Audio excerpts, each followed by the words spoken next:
What's up guys, Alright Jack here. Today I'm going to be going over how I rig the GOFISH CAM. So keep watching to see how I get some of this awesome video. Alright guys, so let's go over this GOFISH CAM. It's fairly simple to rig. Usually I'm fishing this one of 2 to 3 different ways. Initially I was trying to cast the thing, but with casting it, I was getting a lot of tangles with the lure getting wrapped around the bait and just the angle by the time I actually get it in and that bait set up behind it when you're casting and trying to retrieve. It's hard to get that angle a lot of times unless you get a really far cast and you get that lure sped up behind it fairly quickly.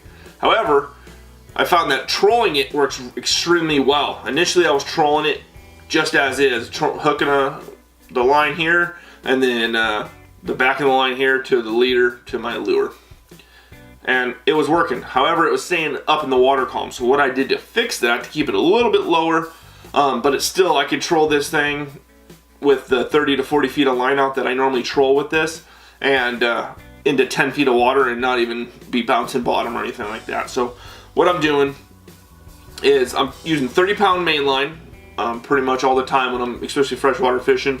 And I'm putting a banana weight, just a 1 ounce weight for like salmon mooching. I'll put a link down in the description just in case you're not familiar with it.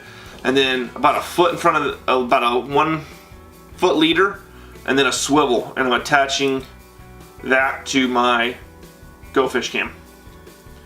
And then from there, I'm putting on my lure with a swivel as well to the front, closing those off.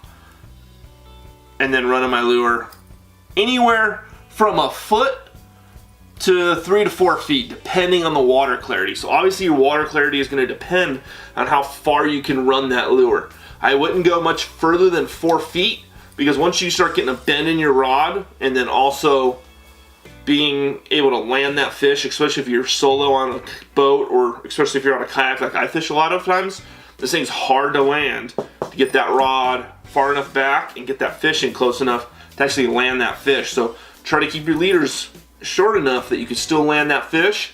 These fish are not afraid of this camera, as you can see in these videos. They will come up and inspect the camera just as much as the lure a lot of times.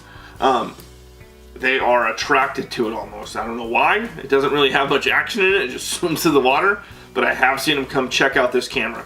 Especially when the light's on. They flock to it, especially the rockfish and stuff like that. Now, speaking of rockfish, when I'm fishing for rockfish, I am tying this, I put a swivel on, but I tie that swivel directly to braid, and that's 60 to 80 pound braid, and I attach it to the back end of this.